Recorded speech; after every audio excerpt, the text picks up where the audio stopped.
Okay, this is now part 2 of the installation and the fit out stage, where we start using the main structure to fit out as a recording studio. All the internal walls, all the insulation, the whole thing from a frame, basically, to change this into this,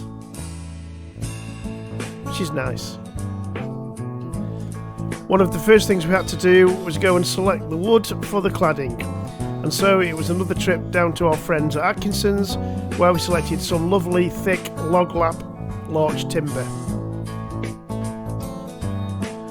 Once selected, it was on with the fit out and the electrics and electrical wiring. We had an existing electrical supply coming into the old woodshed, which I intended to feed into a consumer unit and then distribute into all the sockets and lights, etc. in the new studio. I ordered 4 LED battens from Lyco, the ones you can see on the screen now, which are absolutely fantastic. I'll wire them up to the existing incoming supply to give me lighting so that I could work in the dark winter months. So I completed the wiring, which took a while, but I was quite happy with the finished result. And then I had to insulate all the walls around the wiring, leaving some spaces for the socket backs so they could fit in. Obviously they wouldn't fit in over the hard insulation, so I had to use rock wool insulation in those areas, which you can see in some of these clips.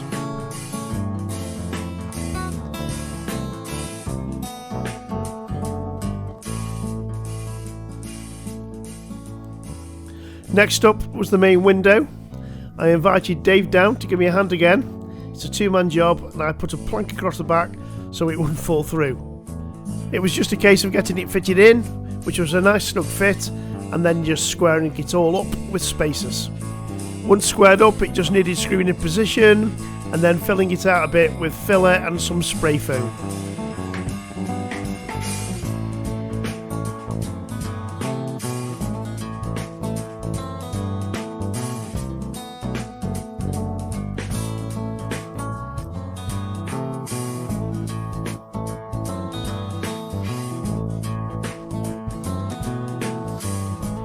Next up was fitting the battens which will support the log lap cladding, and also we needed to put down a proper floor.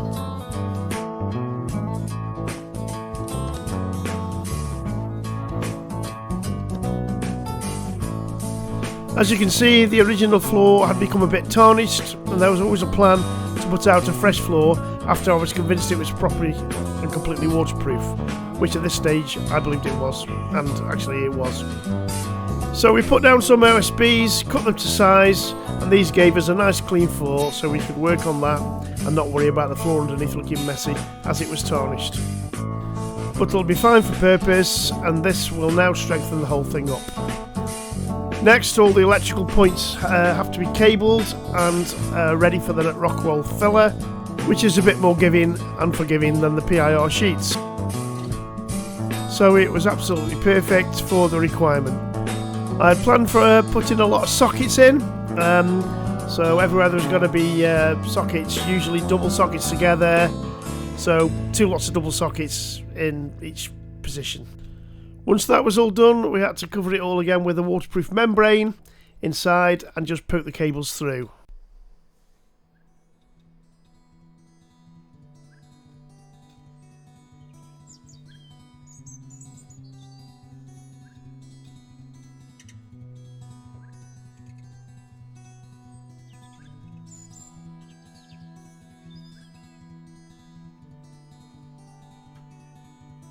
Little bit of gallows humour there, but if anyone's ever ripping this to bits, it's going to be in a few years' time, and I think we'll be dead by then anyway.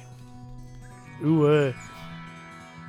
So once that was all done, it's a case of fitting the interior plywood to give the wooden finish that I wanted.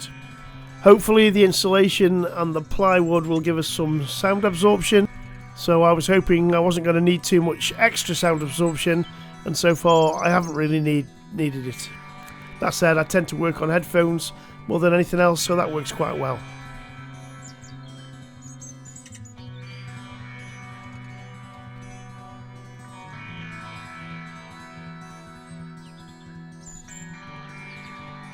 Cracking on with that, you can see it's all coming together, looking quite nice. Obviously all the cable is quite well hidden now because the cover is on.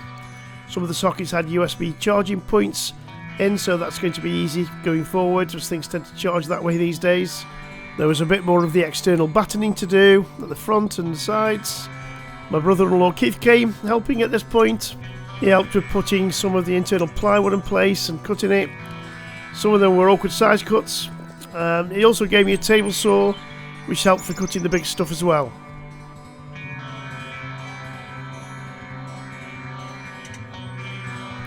In early April, our log lap cladding arrived, again from our friends at Atkinson's, who were a real big help on this project. Very knowledgeable about the timber, very reliable, deliveries were spot on time, just a great company to work with. Brother-in-law Keith brought along his trusty nail gun.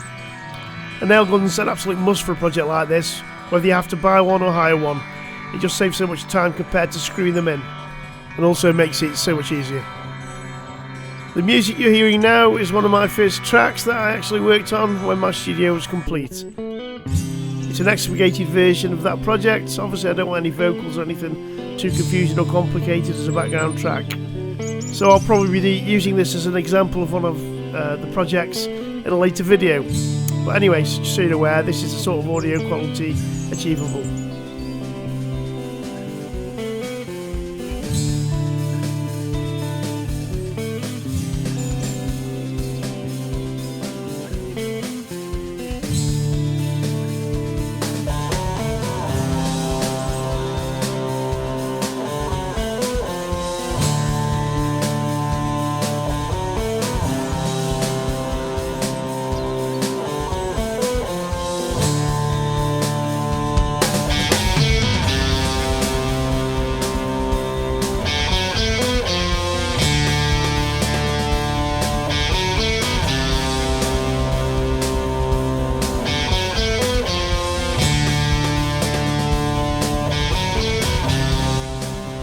Once the outside was fully cladded, it was onto the doors. We constructed an inner frame out of 1x5 and painted it black to give the door space better definition. Then onto the construction of the doors themselves, which again were made out of timber. I made these to the same depth of the walls to give uniformity.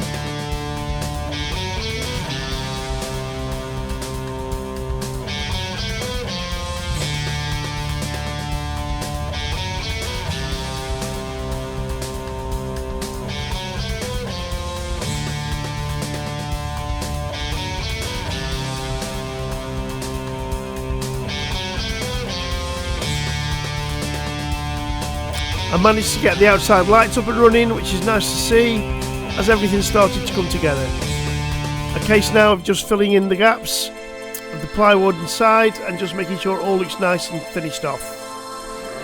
This music will make a bit more sense when you see the finished article, because it doesn't really warrant the sirens in the video about constructing a garden building.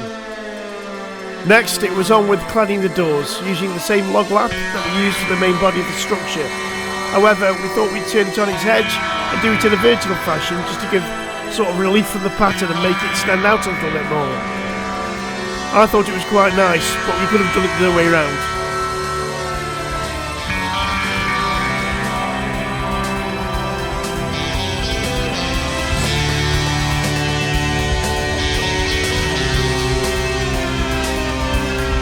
Which would probably have been easier. However, I think it sort of pops out a little bit there, as they say these days. So once the cladding of the doors was completed, then it was on to insulation, just to make sure the whole thing was insulated equally all the way around. So we used exactly the same insulation depth on the doors that we did on the all the way around the walls. Having used breeze box for temporary steps, I thought I'd make a step out of some of the leftover materials just to make it a little bit posher. So we utilised some of the timber which hadn't been used, and I also used some plastic decking boards given to me by my nephew Stephen. And the inside of the doors was finished off with plywood, and it's all starting to look quite nice. Just a little bit of tidying up here and there, and we're basically done. So next time I'll have a chat about the kit I chose and used, how I did it, how I decked out the studio electronically, technically and physically. So thanks for watching, and if you want to, please subscribe and or make a comment. Thank you.